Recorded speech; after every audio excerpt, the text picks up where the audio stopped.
شروع اللہ کا نام لے کر جو بڑا مہربان نہایت رحم والا ہے۔ یہ ایک سورہ ہے جس کو ہم نے نازل کیا اور اس کے احکام کو فرض کر دیا اور اس میں صاف صاف آیتیں نازل کی تاکہ تم یاد رکھو۔ بدکاری کرنے والی عورت اور بدکاری کرنے والا مرد جب ان کی بدکاری ثابت ہو جائے تو دونوں میں سے ہر ایک کو 100 درے مارو۔ اور اگر تم اللہ اور روز آخر پر ایمان رکھتے ہو تو اللہ کے قانون کو نافذ کرنے میں تمہیں ان پر ہرگز ترس نہ آئے، اور چاہیے کہ ان کی سزا کے وقت مسلمانوں کی ایک جماعت بھی موجود ہو۔ بدکار مرد تو بدکار یا مشرک عورت کے سوا کسی سے نکاح نہیں کرتا، اور بدکار عورت کو بھی بدکار یا مشرک مرد کے سوا اور کوئی نکاح میں نہیں لاتا۔ اور یہ یعنی بدکار عورت سے نکاح کرنا مومنوں پر حرام ہے۔ اور جو لوگ پرہیزگار عورتوں کو بدکاری کا عیب لگائیں اور اس پر 4 گواہ نہ لائیں تو ان کو 80 درے مارو اور کبھی ان کی شہادت قبول نہ کرو، اور یہی بد کردار ہیں۔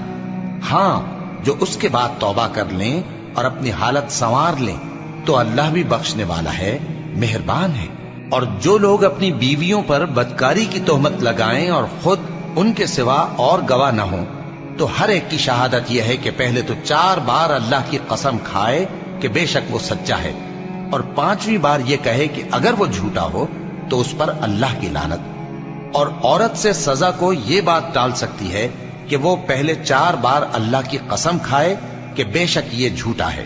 اور 5ویں دفعہ یوں کہے کہ اگر یہ سچا ہو تو مجھ پر اللہ کا غضب نازل ہو۔ اور اگر تم پر اللہ کا فضل اور اس کی مہربانی نہ ہوتی تو بہت سی خرابیاں پیدا ہو جاتی۔ اور یہ کہ اللہ توبہ قبول کرنے والا ہے، حکیم ہے۔ جن لوگوں نے یہ بہتان باندھا ہے وہ تمہیں میں سے ایک جماعت ہے، اس کو اپنے حق میں برا نہ سمجھنا، بلکہ وہ تمہارے لیے اچھا ہے۔ ان میں سے جس شخص نے گناہ کا جتنا حصہ لیا اس کے لیے اتنا وبال ہے، اور جس نے ان میں سے اس بہتان کا بڑا بوجھ اٹھایا ہے اس کو بڑا عذاب ہوگا۔ جب تم نے وہ بات سنی تھی تو مومن مردوں اور عورتوں نے کیوں اپنے دلوں میں نیک گمان نہ کیا، اور کیوں نہ کہہ دیا کہ یہ کھلم کھلا بہتان ہے؟ یہ بہتان لگانے والے اپنی بات کی تصدیق کے لیے 4 گواہ کیوں نہ لائے؟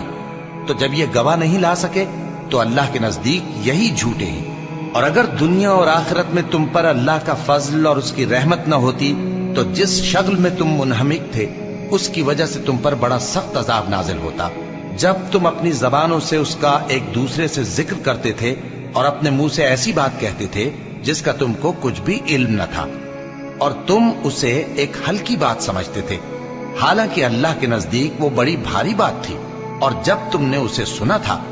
تو کیوں نہ کہہ دیا کہ ہمیں شایع نہیں کہ ایسی بات زبان پر لائیں؟ پروردگار تو پاک ہے، یہ تو بہت بڑا بہتان ہے۔ اللہ تمہیں نصیحت کرتا ہے کہ اگر مومن ہو تو پھر کبھی ایسا کام نہ کرنا، اور اللہ تمہارے سمجھانے کے لیے اپنی آیتیں کھول کھول کر بیان فرماتا ہے، اور اللہ جاننے والا ہے، حکمت والا ہے۔ جو لوگ اس بات کو پسند کرتے ہیں کہ مومنوں میں بے حیائی یعنی تہمت بدکاری کی خبر پھیلے، ان کو دنیا اور آخرت میں دکھ دینے والا عذاب ہوگا، اور اللہ جانتا ہے اور تم نہیں جانتے۔ اور اگر تم پر اللہ کا فضل اور اس کی رحمت نہ ہوتی تو کیا کچھ نہ ہوتا، مگر وہ کریم ہے، اور یہ کہ اللہ نہایت مہربان ہے، رحیم ہے۔ مومنوں، شیطان کے قدموں پر نہ چلنا، اور جو شخص شیطان کے قدموں پر چلے گا تو شیطان تو بے حیائی کی باتیں اور برے کام ہی بتائے گا۔ اور اگر تم پر اللہ کا فضل اور اس کی مہربانی نہ ہوتی تو ایک شخص بھی تم میں پاک نہ ہو سکتا،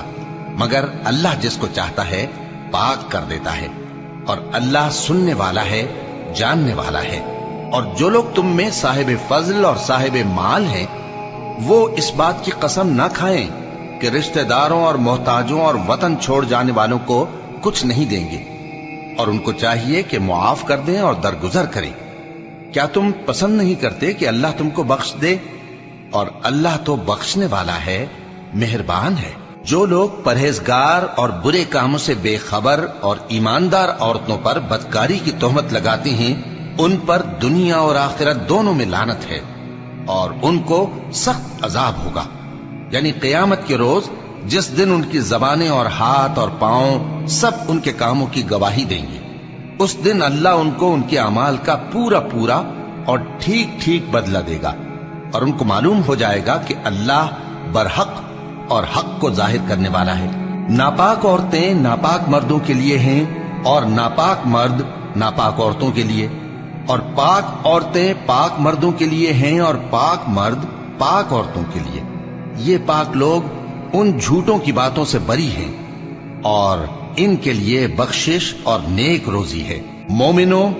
اپنے گھروں کے سوا دوسرے لوگوں کے گھروں میں گھر والوں سے اجازت لیے اور ان کو سلام کیے بغیر داخل نہ ہوا کرو، یہ تمہارے حق میں بہتر ہے، اور ہم یہ نصیحت اس لیے کرتے ہیں کہ شاید تم یاد رکھو۔ پھر اگر تم گھر میں کسی کو موجود نہ پاؤ تو جب تک تم کو اجازت نہ دی جائے اس میں مت داخل ہو، اور اگر یہ کہا جائے کہ اس وقت لوٹ جاؤ تو لوٹ جایا کرو، یہ تمہارے لیے بڑی پاکیزگی کی بات ہے، اور جو کام تم کرتے ہو اللہ سب جانتا ہے۔ ہاں، اگر تم کسی ایسے مکان میں جاؤ جس میں کوئی نہ بستا ہو اور اس میں تمہارا اسباب رکھا ہو تو تم پر کچھ گناہ نہیں، اور جو کچھ تم ظاہر کرتے ہو اور جو پوشیدہ کرتے ہو اللہ کو سب معلوم ہے۔ مومن مردوں سے کہہ دو کہ اپنی نظریں نیچی رکھا کریں اور اپنی شرمگاہوں کی حفاظت کیا کریں، یہ ان کے لیے بڑی پاکیزگی کی بات ہے، اور جو کام یہ کرتے ہیں اللہ ان سے خبردار ہے۔ اور مومن عورتوں سے کہہ دو کہ وہ بھی اپنی نگاہیں نیچی رکھا کریں اور اپنی شرمگاہوں کی حفاظت کیا کریں، اور اپنی آرائش یعنی زیور کے مقامات کو ظاہر نہ ہونے دیا کریں مگر جو اس میں سے کھلا رہتا ہو، اور اپنے سینوں پر اوڑھنیاں اوڑھے رہا کریں، اور اپنے خاوند اور باپ اور خسر اور بیٹوں اور خاوند کے بیٹوں اور بھائیوں اور بھتیجوں اور بھانجوں اور اپنی جیسی مومن عورتوں اور لونڈی غلاموں کے سوا نیز ان خدام کے جو عورتوں کی خواہش نہ رکھیں، یا ایسے لڑکوں کے جو عورتوں کے پردے کی چیزوں سے واقف نہ ہوں۔ غرض ان لوگوں کے سوا کسی پر اپنی زینت اور سنگھار کے مقامات کو ظاہر نہ ہونے دیں، اور اپنے پاؤں ایسے طور سے زمین پر نہ مارے کہ جھنکار کانوں میں پہنچے اور ان کا پوشیدہ زیور معلوم ہو جائے۔ اور مومنوں، سب اللہ کے آگے توبہ کرو تاکہ فلاح پاؤ، اور اپنی قوم کی بیوہ عورتوں کے نکاح کر دیا کرو، اور اپنے غلاموں اور لونڈیوں کے بھی جو نیک ہوں نکاح کر دیا کرو۔ اگر وہ مفلس ہوں گے تو اللہ ان کو اپنے فضل سے غنی کر دے گا، اور اللہ بہت وسعت والا ہے، سب کچھ جاننے والا ہے۔ اور جن کو بیاہ کا مقدور نہ ہو وہ پاک دامنی کو اختیار کیے رہیں یہاں تک کہ اللہ ان کو اپنے فضل سے غنی کر دے۔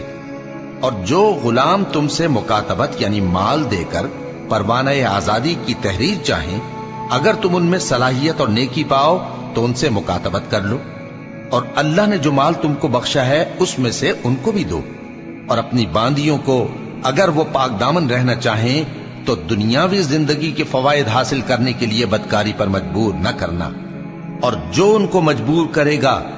تو ان بیچاریوں کے مجبور کیے جانے کے بعد اللہ بخشنے والا ہے، مہربان ہے۔ اور ہم نے تمہاری طرف روشن آیتیں نازل کی ہیں، اور جو لوگ تم سے پہلے گزر چکے ہیں ان کی خبریں اور پرہیزگاروں کے لیے نصیحت۔ اللہ آسمانوں اور زمین کا نور ہے، اس کے نور کی مثال ایسی ہے کہ گویا ایک طاق ہے جس میں ایک چراغ ہے، اور چراغ ایک قندیل میں ہے، اور قندیل ایسی صاف شفاف ہے کہ گویا موتی کا سا چمکتا ہوا تارا ہے۔ اس میں ایک مبارک درخت کا تیل جلایا جاتا ہے یعنی زیتون کا، کہ نہ مشرق کی طرف ہے نہ مغرب کی طرف۔ ایسا معلوم ہوتا ہے کہ اس کا تیل خواہ آگ اسے نہ بھی چھوئے جلنے کو تیار ہے، بڑی روشنی پر روشنی ہو رہی ہے۔ اللہ اپنے نور سے جس کو چاہتا ہے سیدھی راہ دکھاتا ہے، اور اللہ جو مثالیں بیان فرماتا ہے تو لوگوں کے سمجھانے کے لیے، اور اللہ ہر چیز سے واقف ہے۔ وہ قندیل ان گھروں میں ہے جن کے بارے میں اللہ نے ارشاد فرمایا ہے کہ بلند کیے جائیں اور وہاں اللہ کے نام کا ذکر کیا جائے، اور ان میں صبح و شام اس کی تسبیح کرتے ہیں۔ ایسے لوگ جن کو اللہ کے ذکر اور نماز پڑھنے اور زکوٰۃ دینے سے نہ سوداگری غافل کرتی ہے نہ خرید و فروخت، وہ اس دن سے جب دل خوف اور گھبراہٹ کے سبب الٹ جائیں گے اور آنکھیں اوپر چڑھ جائیں گی ڈرتے ہیں، تاکہ اللہ ان کو ان کے اعمال کا بہت اچھا بدلہ دے اور اپنے فضل سے زیادہ بھی عطا فرمائے۔ اور اللہ جس کو چاہتا ہے بے حساب رزق دیتا ہے۔ اور جن لوگوں نے کفر کیا ان کے اعمال کی مثال ایسی ہے جیسے میدان میں ریت کہ پیاسا اسے پانی سمجھے، یہاں تک کہ جب اس کے پاس آئے تو اسے کچھ بھی نہ پائے اور اللہ ہی کو اپنے پاس دیکھے تو وہ اسے اس کا حساب پورا پورا چکا دے،